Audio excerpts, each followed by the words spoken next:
Vamos a hablar del GOAT, Warren Buffett. En este podcast vamos a hablar de empresas y de filosofías de inversión, ¿no? Su verdadero legado, como dices, va mucho más allá del mundo de las inversiones. Y las ideas pues, son fáciles de agarrar cuando estás empezando, ¿no? Y son claves, ¿no? Lo difícil es ejecutarlas. Claro. ¿Sí? Ahora, hablemos también de sus errores, porque no nada más ha tomado buenas decisiones, también ha tomado malas decisiones. Este es justo el cuate que a mí me hace pensar que los mercados no son eficientes. ¿Será que es sostenible la filosofía de inversión de Warren Buffett en el tiempo? Berkshire tiene un reto muy fuerte.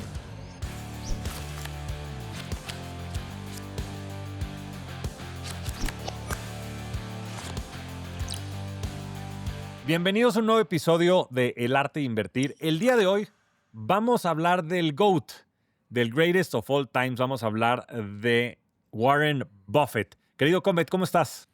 Mi flaco, muy bien, muy entusiasmado como siempre, aquí para esta plática muy interesante. Además, venimos regresando de Omaha, en donde nos tocó presenciar el anuncio de su despedida como CEO de Berkshire Hathaway después de 60 años. Entonces traemos la información fresquita, pero no nada más vamos a hablar de lo que aprendimos allá, sino vamos a hablar de la vida de un ser humano que probablemente cambió el mundo de las inversiones. Y muchos otros, porque también tiene grandes reflexiones de vida. Pero empecemos hablando de la historia de Warren Buffett. Nos echamos un buen clavado, Comet, hiciste un buen research. Cuéntanos la historia de Warren Buffett. Cuéntanos dónde nació, de dónde viene Warren Buffett. Pues mira, Warren Buffett nace en Omaha, donde actualmente vive, ¿no? Algunos datos interesantes. A los 11 años ya había comprado su primera acción. A los 13 años ya estaba declarando impuestos, ¿no? Wow. Presentó su primera declaración. Más adelante fue rechazado de Harvard, se va a Columbia y en Columbia conoce a Benjamin Graham, ¿no? Es correcto. Estudia con él y pues es su mentor, ¿no? O sea, yo creo que en este podcast vamos a hablar de empresas y de filosofías de inversión, ¿no? Y pues empezar por Warren Buffett hace mucho sentido. Alguien podría decir por qué se saltaron a Benjamin Graham, porque en este caso yo creo que el alumno supera al maestro. Es una vida más interesante. Nos saltamos a Benjamin Graham. Podríamos regresar. Probablemente adelante. regresemos. Pero sí, desde muy chico tiene esta vocación por invertir. Hoy platicaba con Andrés Maza, CIO de GBM, que fue quien también me introdujo mucho a Buffett. Yo creo que siempre un financiero empieza por ahí porque la simpleza con la que comunica y las ideas pues son fáciles de agarrar cuando estás empezando, ¿no? Y son claves, ¿no? Lo difícil es ejecutarlas, Claro. ¿no? Pero bueno, Andrés Maza me decía que está releyendo las cartas desde sus primeras cartas, cuando todavía ni era Berkshire, ¿no? Y me dijo un dato que me sacó de onda, porque a los 31 años Warren Buffett ya valía $7 millones. Sí, o sea, que $7 millones de hoy. sí. No, de hoy. Ah, de O hoy. sea, ya Ok. con la conversión a... Como si un cuate de hoy de 31 años tiene $7 millones. Que entonces dije, no, pues sí, desde muy temprano ya había hecho mucha lana, ¿no? Entonces eso también le ayuda un poco porque pues eso más el tiempo, imagínate el compounding, por eso llega a ser el hombre más rico del mundo, ¿no? Sin lugar a dudas, y creo que también una de las cuestiones que le ayudó mucho a Buffett fue no nada más aprender sobre inversiones. Recuerdo una anécdota que él cuenta que dice que su mejor inversión fue un curso que compró con Dale Carnegie de temas de comunicación, porque Sí. sin duda la parte financiera es instrumental, pero todo lo que ha desarrollado en su vida, ¿no? Y el gran personaje que también significó Charlie Munger dentro de su vida, este erudito que básicamente le enseñó de filosofía, de psicología, de biología y de otras muchas ciencias, creo que fue lo que terminó haciendo que Buffett fuera un personaje tan completo. Porque, como dices, bueno, la parte financiera a veces es fácil de comprender, pero las inversiones yo siempre he creído que es irte al futuro, ver qué está pasando en el futuro y regresar al presente para tomar decisiones aquí. Y eso es un arte. Y por eso también el nombre del podcast, porque Sí, invertir sí. bien es un arte. Y Warren Buffett es un artista. Sí, muchos dicen es un filósofo también, más que un inversionista es un filósofo. Digo, el cuate lee 6 horas al día, si lee 6 horas al día, y no lee nada más de finanzas. Durante 83 Sí, años, ¿no? Desde los 11 o... Y de esas 6 horas tenía una perspectiva muy amplia de muchos temas, de psicología, de historia. hasta de biología, obviamente de finanzas, de negocios, ¿no? Conoce muchos modelos de negocios y los conoce muy bien y sabe cuándo apostar de verdad fuerte en algo cuando tiene un nivel de certeza alto, ¿no? Él es un hombre de pocos movimientos, pero de mucha certeza. O sea, a veces cuando hablamos de por qué no invierte en tech, yo iba pensando y decía, es el tema de la certeza. Él prefiere un cash flow que sea más consistente, que sea predecible, capacidad de generar ingresos de las empresas, ¿no? En tech, pues sí, dices, oye, quizás Google o Tesla generan muchísimo flujo. Sí, pero también es menos predecible. O sea, ¿por qué? Porque la tecnología cambia, ¿no? Si le inviertes una cadena de restaurantes que es la número 1 de Nebraska, ¿no? Por decirte algo, y tiene una marca muy fuerte, pues de la noche a la mañana no la van a sacar del mercado, ¿no? En tecnología puede ocurrir más fácil. Entonces, a él le gusta mucho el nivel de certeza cuando hace inversiones, ¿no? Y de qué tan predecible es el flujo que genera el negocio, ¿no? Claro, y una premisa fundamental para eso es, en vez de estar pensando cómo se ve el futuro y qué va a cambiar, más bien tener la certeza de qué no va a cambiar en el futuro, ¿no? Y bueno, cuando ves su portafolio, inclusive pues, empresas como Coca-Cola, ¿no? Entre otras muchas. Y bueno, pues en fin, ¿no? Tendrá sus cosas buenas o malas. Yo creo que también de repente hay ciertos mensajes que manda de manera pública, ¿no? Estábamos en la conferencia, tiene sus 2 cocas, y yo creo que una de Cherry Coke, pero increíble, ¿no? Porque él dice, mira, yo no sé si sean buenas o sean malas, pero es mi empresa, yo invierto en esa empresa y soy leal a las empresas en las que invierto, y yo tengo 94 años y sigo vivo. Entonces eso también es un statement. 94 años tomando Coca-Cola y está pues, bastante saludable, muy lúcido también, ¿no? Muy lúcido. Pero hablemos de la tesis de inversión. Pasemos ahora a la tesis de inversión, y todo esto viene, como bien dijiste, de Benjamin Graham, que tiene un libro muy famoso sobre value investing, que, bueno, básicamente ha sido el mentor, por llamarlo de alguna manera, no nada más de Buffett, sino de toda una camada de inversionistas con este approach. Platícanos más del value investing y de Benjamin Graham. Pues sí, mira, Benjamin Graham se conoce como el padre del value investing. ¿Qué significa value investing? Habla del valor intrínseco de algo, ¿no? Es traerte los flujos que genera un negocio a valor presente, ¿no? O el valor tangible en libros también de un negocio. O sea, es algo que es muy medible. Por eso hablamos del nivel de certeza, ¿no? Yo creo que ahí nace el tema de value investing. Es cuando, y voy a meterme aquí, me voy a desviar un poco, pero por ejemplo, una casa. Tú sabes que una casa tiene una renta, ¿no? Es muy predecible el flujo de una casa. Y por eso mucha gente invierte en real estate. Tú eres, obviamente, alguien que ha sido muy vocal, que es una pésima inversión. Hoy es una pésima inversión. Sí, yo estoy de acuerdo. Actuales. Yo estoy de acuerdo. O sea, a mí no me gusta invertir en real estate. Tampoco a Buffett. Lo acaban de decir en la... Sí, tampoco a Buffett. Lo acaban de decir en la conferencia. En la asamblea, ¿no? Pero bueno, lo que sí quiero es ese concepto de que puedas medir los flujos que genera un negocio, ¿no? Eso le da un nivel de certeza fuerte a su filosofía de inversión y viene del value investing, ¿no? Si le agregas otro tema que es las ventajas competitivas sostenibles de largo plazo de un negocio, llámese marcas, llámese escala, llámese ventajas competitivas en costo. Claro, las fuerzas de Porter. Sí, por ejemplo, está invertido en Oxy Petroleum. ¿Por qué? Porque tiene, de donde saca su petróleo, es fácil accesar ese petróleo, tiene una ventaja competitiva de costo. Y eso es un tema de la tierra, o sea, son cualidades geológicas. Sí, y tangibles, ¿no? Ajá. Al caso del value investing. Exacto. Entonces, el tema de la marca, pues Coca-Cola, ¿no? La gente... Claro, la reconoce y busca la marca y ya tiene esa asociación con la marca, ¿no? La calidad del negocio es parte de su filosofía de inversión. Value investing, ya dijimos, solo invierte en cosas que entiende de manera muy profunda. O sea, es el círculo de competencia, le llama, ¿no? Entonces, cuando se empieza a complicar la cosa, pues medio que le huye. A mí me ha pasado. Yo me acuerdo cuando yo era analista en KBM y me pusieron a estudiar Orbia, Mexchem en esa época, Entonces, pues es una empresa compleja, de muy alta calidad, pero pues mi cerebro no daba para...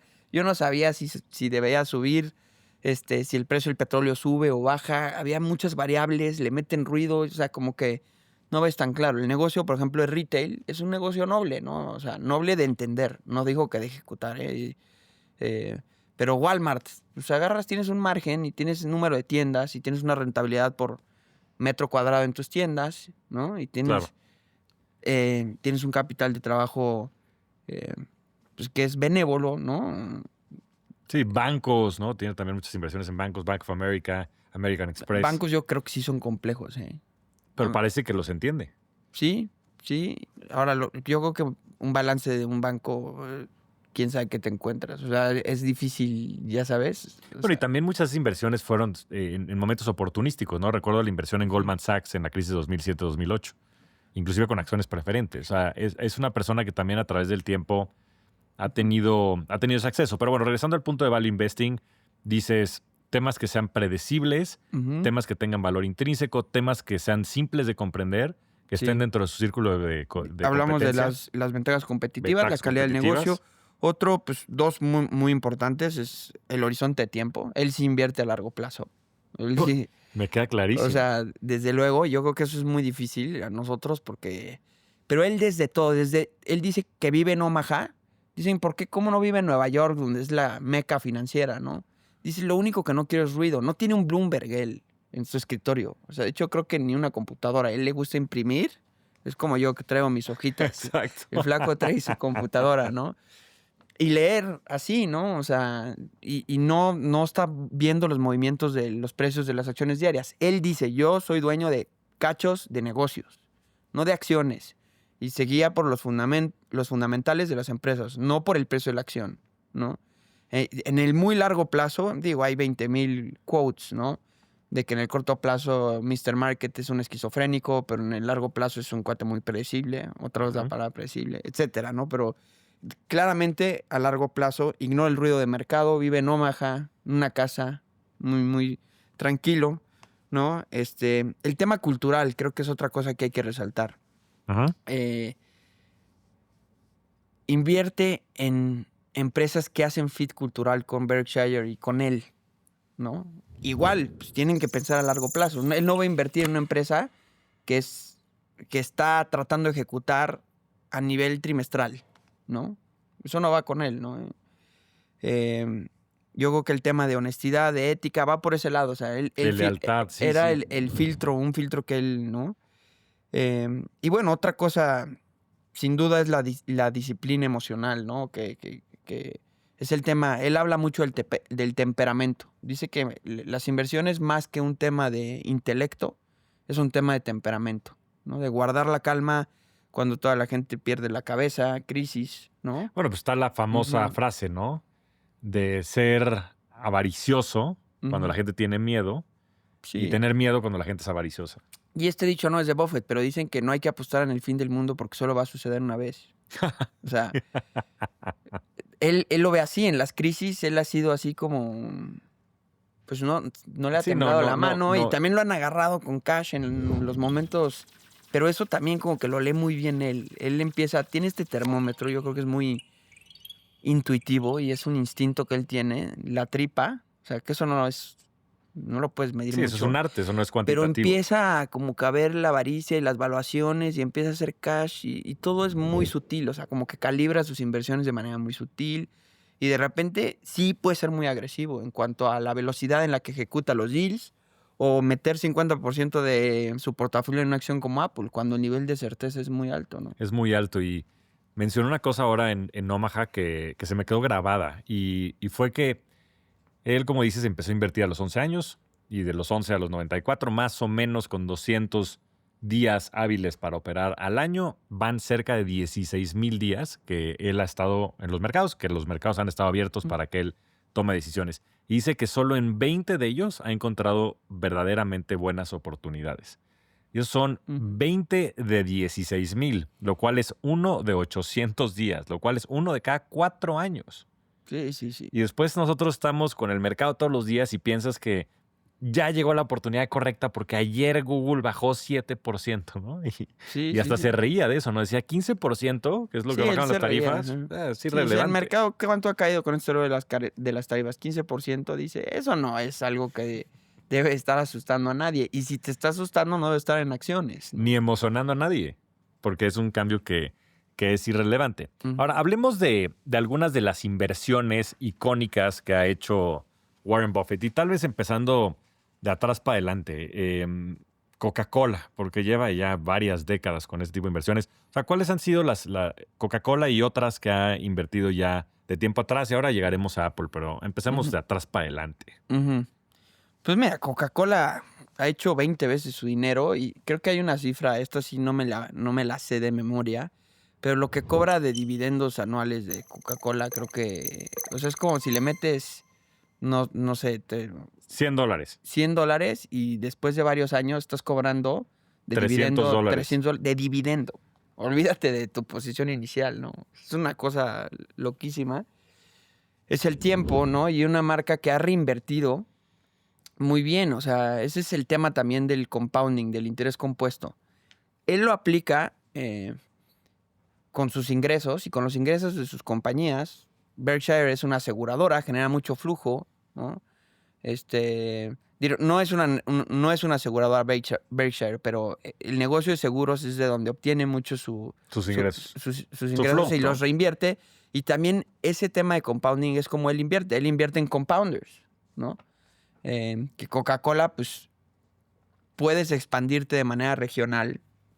La geografía es importante, ¿no? No son monopolios como tal, pero pues el tema de distribución, tú vas a comprar una Coca-Cola de una fábrica que está cerca de tu casa, ¿no? O sea, claro. Igual con el cemento sucede algo similar, ¿no? Entonces puedes ir replicando esas inversiones y armando esta red, estos networks, ¿no?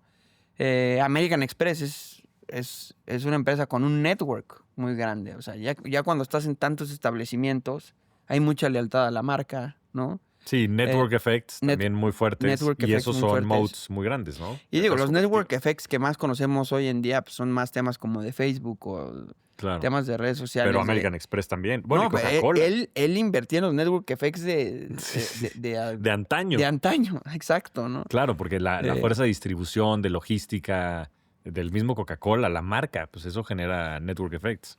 Exacto. Y después otras cosas como que, no sé, por ejemplo, en energía ha sido bastante activo, ¿no? Y desde una tesis muy simple, ¿no? Pues vamos a necesitar energía, en las buenas, en las malas, ¿no? Productos o sea, consumer staples, ¿no? O sea, lo que puede ser Costco, que también, pues, tuvieron invertidos muy fuerte ahí. Charlie Munger era muy, muy vocal, que era de las que más le gustaba Costco, ¿no? Por el hot dog de $1.50, ¿no? Sí, nunca subía ni con la inflación. Y bueno, la joya de la corona, pues últimamente fue Apple y han salido datos muy interesantes de Apple. Salió un artículo en el Wall Street Journal que decía cómo encontraron Apple y salieron a buscar esta empresa a no más de 15 veces utilidades, que creciera y que el nivel de certeza del management fuera altísimo de que ese crecimiento iba a poder sostenerse durante 5 años, ¿no? Y que creciera más del 7%. Es una formulita de servilleta, ¿eh? O sea, nada complejo, no creas que... O sea, corrieron modelos estocásticos de predictivos. Nada, ¿no? O sea, haces tu bucket list, tu lista de las cosas que crees que son importantes y se encontraron con Apple, ¿no? Una marca pues, de icónica. Consumo, de lujo, icónica, que tenía estas características, que tenía mucho cash, un balance muy sólido. Eso también dijo ahorita en la asamblea, que él siempre ve más el balance que el estado de resultados. Y el balance a través del tiempo también es algo que analiza, ¿no? Que es algo raro, ¿no? Porque generalmente pues, tú ves un balance... Sí, es una foto estática. No te metes a ver cómo evolucionó en el tiempo. Y eso me quedé pensando en eso, ¿no? Y bueno, han salido varios números, ¿no? Que entre 2016 y 2023, Berkshire ganó 174% con Apple. Sin Apple, su rendimiento solo habría sido de 142% y le hubiera ganado el S&P 500, ¿no? Entonces esa fue la cereza del pastel que lo hizo outperformear al S&P 500, ¿no? Ahora, el S&P 500 también tiene Apple, ¿no? Eso es hago ese disclosure. Claro, ¿no? pero Ahí. Berkshire tenía tal vez el 50%, bueno, es un máximo, el 50% del portafolio era Apple y tal vez en el S&P llegó a ser, no sé si 7, 8%, Sí. ¿no? Y pues hubiera quedado rezagado en los últimos 20 años. Sin Apple hubiera generado 442% en los últimos 20 años. Y con Apple generó 542%. Entonces, una sola decisión de inversión cambió toda la narrativa de rendimiento frente al mercado, ¿no? Y yo discutía con una persona el otro día, me decía, pues es que se churrió, ¿no? Así se cagó, me dijo, con esas palabras. Y yo dije, no, pues eso sí, alguien que abogaba por la teoría de mercados eficientes, ¿no? Y yo le dije, este es justo el cuate que a mí me hace pensar que los mercados no son eficientes, Claro, ¿no? Porque no te puedes churrear desde 1965. claro. Y si algo, hay una cosa que define para mí a los GOATs, es la consistencia. Tom Brady, Warren Buffett, quien me pongas. Y ya, ¿no? Claramente el Cometa es ultra fan de Tom Brady. Pues es que la consistencia, Bueno, pues ser sí, bueno, 7 Super Bowls. ser bueno y tener destellos Honor a de quien- grandeza, Claro, hay honor a varios. quien honor merece. Los GOATs, Michael Jordan, otro que está en Michael la Jordan. conversación de los GOATs. La consistencia es lo que para mí define a alguien que de verdad es el GOAT. Fue consistente a lo largo de su carrera y durante mucho tiempo, porque también, pues, no sé, Nico Rosberg pues, tuvo un campeonato de Fórmula 1 y se retiró. Ese fue fue campeón del mundo, pero no, Si no tiene un legado, no no, es... y hacerlo o sea, Pues por eso ese es el GOAT, ¿no? Pues el greatest of all time, el más grande de todos los tiempos, ¿no? exacto. Y yo creo que ahorita, sin lugar a dudas, Warren Buffett es, ¿no? Ya hablaremos un poco más tal vez al respecto, pero su rendimiento en estos 60 años al frente de Berkshire Hathaway es de 5.500.000% de rendimiento. O sea, no sé cuántos millones de dólares tendrías si hubieras metido $1,000, pero es una locura. Sí. Contra el 39.000% del Standard & Poor's 500. O sea, en fin, lo vamos a poner aquí en la gráfica, en la producción, la gráfica para que vean Ujú. la diferencia. O sea, es abismal. O sea, ni siquiera se pueden comparar. Sí, y también hay que poner ahí el dato de si hubieras metido $10,000, ¿cuánto tendrías? Lo ponemos Porque van a ahí ser, la yo creo, un imagen. par de cientos de millones de dólares. No, Se habla de que ha sido una de las empresas que más millonarios ha creado en la sí, historia. y muchos de ellos en Omaha, ¿no? Sí, Y no, que lo van a muchos. ver año con año. Ahí estaban. Estuvimos en la fila platicando con varios de ellos, ¿te acuerdas? Un policía. Es que sí es un culto. Hablábamos de Elon Musk y pues este cuate también es un culto, ¿no? Hay demasiado... Sí, yo decía que es el primer influencer, ¿no? Y tenía ahí a más de 50,000 personas. No le encanta la tecnología, pero como decías, ni los network effects son meramente tecnológicos, ni los influencers eran Sí. nada más en medios digitales. Claramente es un influencer, es una persona que influye en el pensamiento del Claro, mundo. influyen los mercados. O sea, dice George Soros que la teoría de la reflexividad, Ujú. o sea, que él mueve al mercado. Claro. ¿No? O sea, cuando Buffett, Compra algo, el mercado sube 15%. el mercado sube. Entonces, y él a lo largo de la historia, pues, tenía esta ventaja de que cuando una vez, ya que cruzó esa línea de la fama, pues conseguía mejores términos en financiamiento para sus empresas, ¿no? Podía atraer talento.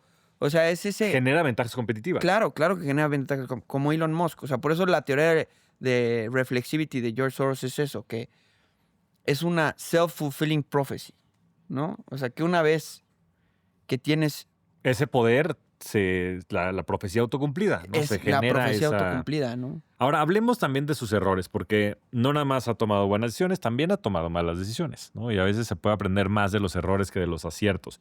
Cuéntanos de algunas de las inversiones que no le han funcionado a Warren Buffett.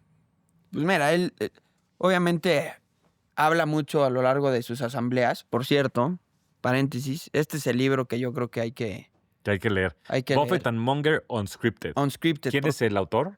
Alex W. Morris. ¿Por qué? Porque es una recopilación de las asambleas, pero te lo divide por temas. O sea, por ejemplo, si vamos a hablar de Value Investing, te dice lo que dijo de Value Investing en el 94, en el 2002, en el 2005.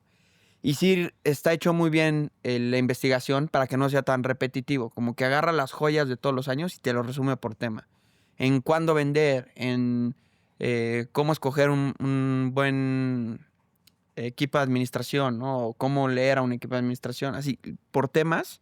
Y pues es un libro casi de consulta. A mí me gusta porque no es que te lo vas a echar así de corrido, sino puedes, cuando Irlo tienes ojeando, cierta inquietud o cierto, es como un diccionario que te va a resolver las dudas de temas muy importantes en la toma de decisiones de un financiero. Entonces me encantó, está muy bien investigado. Pero platícanos de los errores, ¿no? Y digo, yo creo que tal vez el más evidente, por lo menos para mí, es que no haya entrado en empresas tecnológicas. En muchas de ellas, Pero ¿no? es una Amazon. contradicción eso, porque ¿Por qué? estaban fuera de su círculo de competencia. Digo, es una contradicción si lo pones dentro de ese marco de referencia. Ujú. Pero por otro lado, yo creo que hay muchas de estas empresas que son predecibles y que generan flujos, Sí. ¿no? Pues digo, el caso Sobre ahorita de todo ahora, igual y sobre todo no. ahora. Igual y sí, Sí, ahorita o sea, yo Amazon sí en creo que 97 no, ahorita pero hoy, invertir en Google es value investing. Yo creo claro, que sí. más a estos precios, ¿no? Ahorita que estamos grabando, justo acaban de anunciar que probablemente lo saquen de los buscadores de Safari y pues, Sí. cayó 10% y la empresa está cotizando múltiplos muy buenos. Bueno, quién sabe, esto se nos sorprende en los próximos reportes y compró Google. Sí, Pero no lo ha hecho. sí, no lo ha hecho eso. ¿Cómo intriga a la gente? Porque siempre muchas de las preguntas en la asamblea es para que dé información de qué está haciendo, ¿no? Que nunca la ha dado. Y Y no nunca la va a es dar. también navega como que le da la vuelta porque sabe que mueve mercados y si está comprando algo no está en su Claro. interés Subir el precio de subir la el acción. precio de algo o sea, sí, es muy sigiloso. Es muy sigiloso. Pero bueno, a ver, para ti, ¿cuáles Errores, han tú, sido tú el decías, mayor error? ese puede ser un error, el de no entrar en empresas tecnológicas, o sea, el costo de oportunidad de estar en inversiones Sobre con todo menores los últimos retornos años, los ¿no? últimos años. Digo, hay unas, por ejemplo, en 1993, él lo cataloga como uno de sus peores errores. Compró Dexter Shoe Ajá. y, y pues pagó con acciones de Berkshire. Ya, Entonces, peor todavía porque el sí, compounding de eso. sí, imagínate el compounding que perdió. Ese es uno de los errores que él dice. Eh, Hoy, o sea, que un poco los números son que esos 400 millones de dólares por los que pagó, hoy valdrían 14 billion Wow, en acciones de Berkshire, wow. ¿no? Entonces, pues sí, es un error costoso, ¿no? Y él, en sus propias palabras, dijo, nunca voy a intercambiar acciones valiosas por empresas sin ventajas competitivas claras, ¿no? Y en ese momento, pues lo hizo. Pero yo creo que también, pues los errores son parte de lo que te da sabiduría, ¿no? En ese momento, quién sabe qué había pasado por su mente, porque sí fue un tema como que poco alejado de lo que es él, ¿no? O sea, raro. Pero quién sabe qué vio y pues, de ahí yo creo que no volvió no volvió a cometer un error así, ¿no? Pues sí, sobre todo es eso, ¿no? La primera vez que cometes el error es un error, la segunda vez es una decisión. O sea, si no aprendes, claramente ese es el precio que tienes que pagar. Ahora, también hay otro tema que creo que es interesante analizar y es si vemos el historial y el track record de Warren Buffett, y también vamos a poner esta gráfica en el video para que lo puedan ver, a todas las personas que nos estén viendo por ahí, sobre todo en YouTube, puedes ver que el outperformance que tuvo en los primeros 40 años fue mucho mayor en los mercados de lo que ha sido los últimos 20. Y eso me trae a la siguiente pregunta, y es que, ¿será que es sostenible la filosofía de inversión de Warren Buffett en el tiempo? Y déjame complemento con un contexto adicional. En el primer episodio estabas mencionando que las Magnificent Seven, que son estas grandes empresas, hoy son parte del top 10, pero el top 10 ha venido cada vez siendo más dinámico. Antes estaba Exxon, antes estaba Walmart y muchas de las que mencionaste. Antes las empresas duraban 60 años en el índice y ahora duran 20, ¿no? Y seguramente en la próxima década van a durar 10. Con este nivel de cambio, te puedes dar el lujo de no tener en tu círculo de competencia capacidades tecnológicas que te ayuden a predecir el futuro. Yo creo que no, yo creo que lo que dices, o sea, hacia adelante está difícil no invertir en tecnología porque yo creo que la tecnología es clave de las ventajas competitivas y las necesitas para que la empresa pues, gane mercado y, ¿no? O sea, yo creo que... Pero no es que él no invierta en nada que tenga tecnología, sino que el core del negocio es algo como tecnológico. Yo creo que van a ir suavizando, yo creo,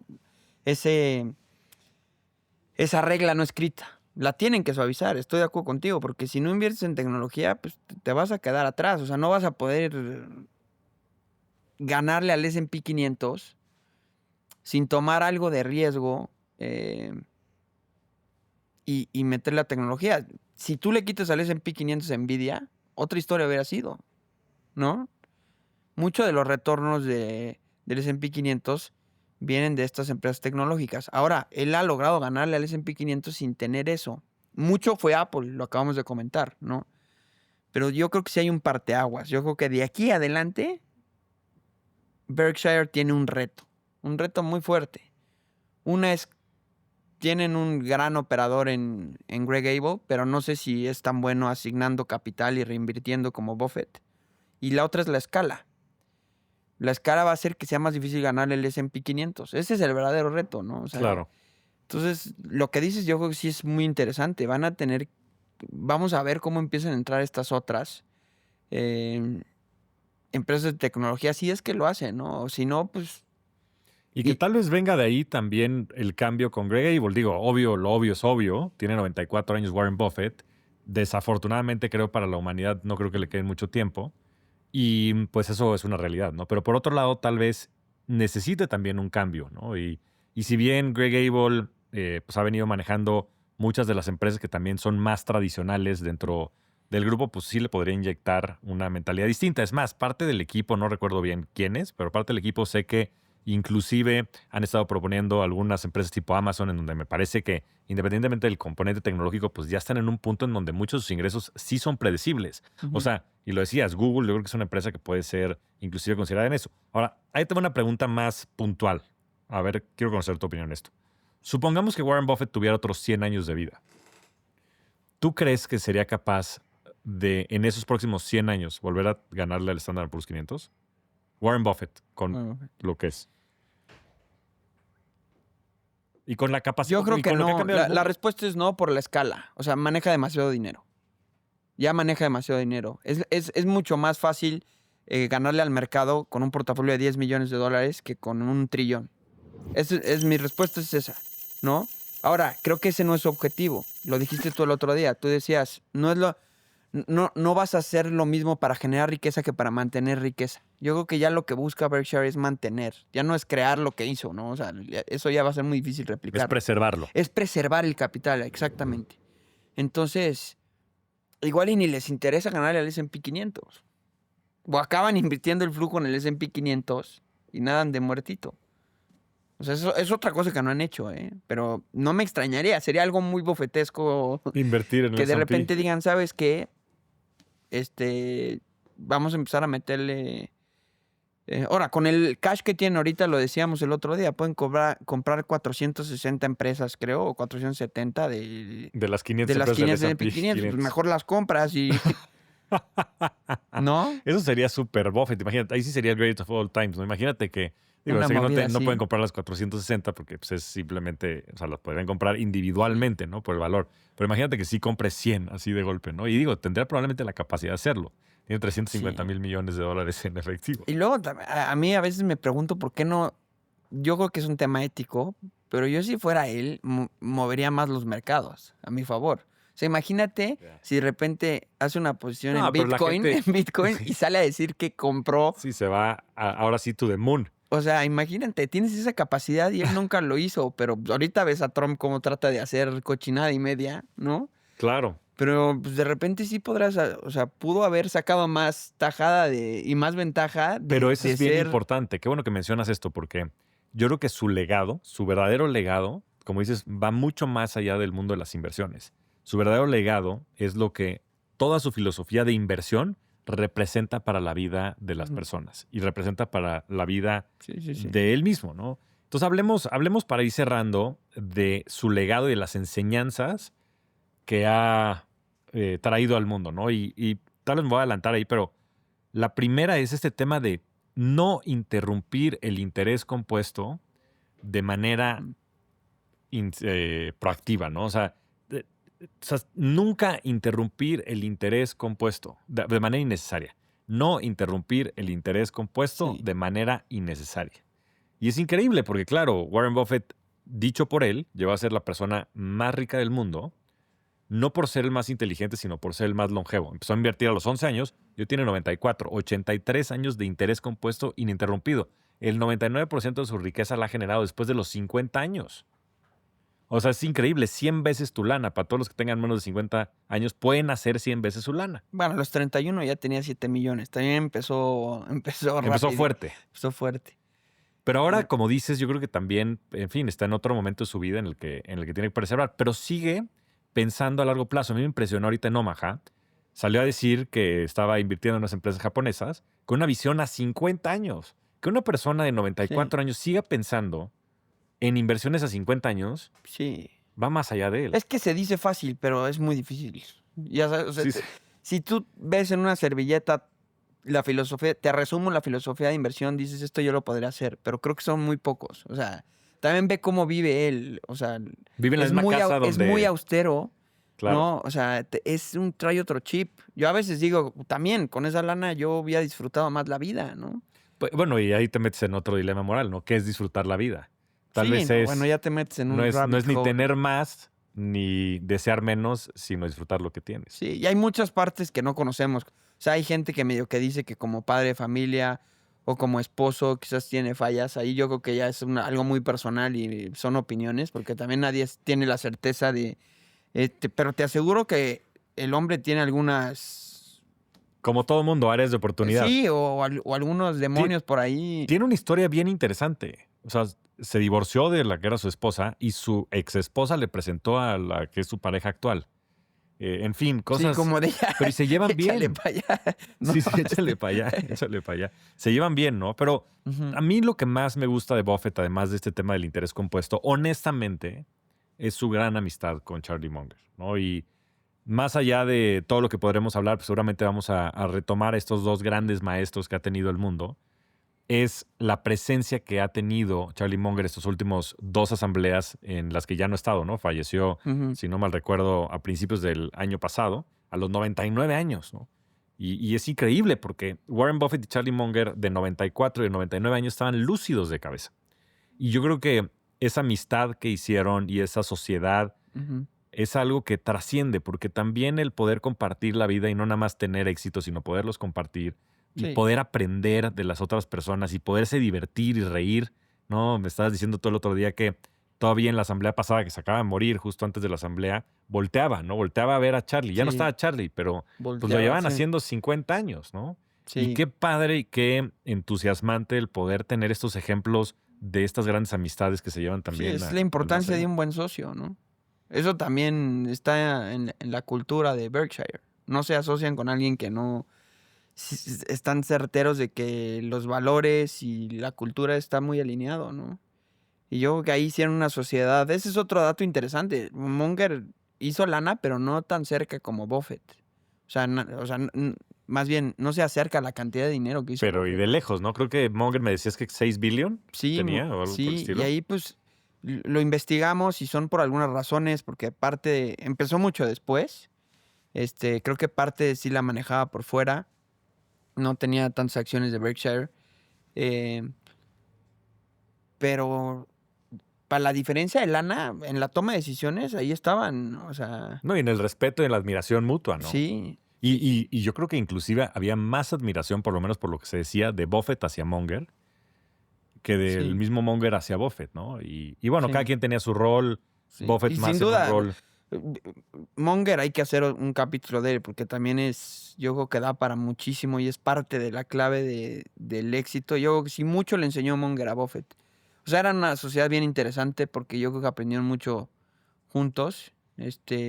Ya haremos, porque de hecho es mi inversionista favorito. La manera de pensar de Munger me parece ¿Tu verdaderamente inversionista o tu revolucionaria. filósofo favorito? Porque ese es Filósofo. otro que es, ¿no? Ese yo creo que más filósofo inclusive que inversionista, pero pues un verdadero erudito. Todo Sí. lo que... Él acuñó el término de modelos mentales. Hasta antes de él no se conocían. Pero bueno, para ir cerrando, mi querido Comet, ¿qué le recomendarías a la gente? Porque yo creo que la pregunta que sale de eso es, ¿vale la pena intentar replicar a Warren Buffett siendo tú un inversionista individual? Yo creo que no vale la pena. O sea, hay que tomar... Yo lo que creo es que la filosofía de inversión es muy personal. Y tienes que trabajar desde tus fortalezas y tus debilidades. Conocerlas y trabajar sobre eso, ¿no? Yo trato de adoptar lo que me gusta y lo que sé que va conmigo de distintos inversionistas. Hay cosas con Buffett que yo no... que trato de replicar y me cuesta más trabajo. O sea, yo invierto a largo plazo y es algo... Pero no, o sea, de repente sí hago algunos movimientos, ¿no? Igual Sí, y por no eso nunca... en algunas cosas. Pero no Está trato bien. de ser el próximo Buffett tampoco, ¿no? O sea, yo creo que es cosa de agarrar lo que va contigo, porque hay gente, es como si le dices a un trader que tenga el temperamento de Warren Buffett. Pues es antagónico, no todo mundo está cortado con esa tijera. Igual y va más con George Soros, ¿no? Claro. Hay gente que ni siquiera ve los fundamentales. Yo soy un inversionista que me gusta ver los fundamentales. Hay gente que ve puros análisis técnico, ve puros gráficas, Claro. ¿no? Y ese es como invierten. Entonces yo creo que la clave está en agarrar lo que te gusta. Y podrás, ahorita hablo de inversionistas, pero puedes hablar de filósofos o sea, agarrar lo que te gusta de cada uno, ir formando tu propia filosofía de inversión, que también va a evolucionar en el tiempo. Nosotros estamos cambiando. Yo no soy el mismo inversionista que era hace 5 años. Sí, Ni sí, tengo no las es- mismas necesidades, ¿no? Este cuate, pues también tenía una cosa que a mí me gusta mucho, que es tan importante era necesitar menos como generar más. Mm. Una vida muy austera. Eso es algo que yo trato de mejorar, pero que a mí me cuesta mucho trabajo, ¿no? O sea, yo también a veces soy de, pues a mí me gusta disfrutar un buen restaurante, o me gusta irme de viaje con mi esposa, o sea, esas son cosas que, y no estoy contando los centavos porque estoy haciendo en mi cerebro el cálculo de cuánto estoy perdiendo si lo invertiría en 15 años, ¿no? Como es el caso de Ujú. Buffett. Y como todo, yo creo que es muy válido y como dices, creo que lo mejor es que cada quien vaya integrando lo que le gusta de cada una de estas filosofías de inversión. Y bueno, pues si quieren comprar lo que compra Buffett, pues compren Berkshire Hathaway, la acción. Ujú. Digo, ahora ya estará seguramente a cargo de Greg Abel, pero seguramente seguirá teniendo mucha relevancia. Pero bueno, más allá de la parte táctica, yo creo que Warren Buffett sin duda hoy es el Sí. GOAT. Y sobre todo creo que nos da unas grandes lecciones de vida. Sí, de vida. O sea, el tema, por ejemplo, de que la reputación te tardas 30 años en construirla y 1 segundo en perderla. Así está lleno de sabiduría. Por eso creo que si hubiera un cuate con quotes, o sea, que una cantidad de quotes, o sea, cualquiera es buena y en muchísimos temas. Y sí, estoy de acuerdo que no es nomás un inversionista, es alguien que nos enseña mucho de varios temas. Igual Munger, ¿no? Y ya hablaremos de Munger. Y para ir cerrando, déjenos también en los comentarios todas las frases que tengan de Warren Buffett, que sabemos que hay cientos de ellas. Y sobre todo esperamos que en este episodio hayan aprendido mucho sobre uno de los inversionistas y filósofos más importantes de la historia y que se lleven estos conceptos clave, ¿no? Yo creo Yo que lo me quedo- importante... Dos cosas. O sea, una es su gran facilidad para comunicar, que creo que es una habilidad. Lo decías que él invirtió en un curso de Dale Carnegie, pero ese es algo que creo que le sirve a todo mundo, en especial a un inversionista, porque tienes que comunicar a tus inversionistas riesgos, cómo está el mercado, qué estás viendo. O sea, esa es una. Lo otro es la consistencia. Ujú. O sea, porque es clave, o sea, su manera de ser consistente a lo largo del tiempo. Por eso sí es el GOAT. Esas dos cosas, para concluir, creo que lo hacen el GOAT. Y de que aparte tiene un legado de que no nada más fue un gran inversionista, sino que también nos enseñó muchas cosas de la vida cotidiana y más también una parte de ser un filósofo de la era moderna. Una persona que se ve que tenía un gran corazón y muchas Ujú. virtudes, aparte de ser el hombre más rico del mundo. Creo que la riqueza va más allá de los dólares y es un cuate que sí lo vive. Que sí lo vive, ¿no? Y donó la mitad de su riqueza en su momento a la fundación de Bill y Melinda Gates. Y bueno, yo también les quiero dejar con un par de reflexiones, ¿no? A la Buffett. La primera es, la próxima vez que vayan a invertir, piensen si se sentirían cómodos siendo dueño de ese negocio para siempre, del negocio que estén comprando. Y por último, pues creo que es obvio dentro de este foro, pero recordarle a todos que el mejor momento para invertir fue hace 50 años y el segundo mejor momento es hoy. Muchas gracias, mi querido Comet. Muchísimas gracias, Flaco. Nos vemos pronto. A ver ahora de qué otro inversionista platicamos o de qué otra acción.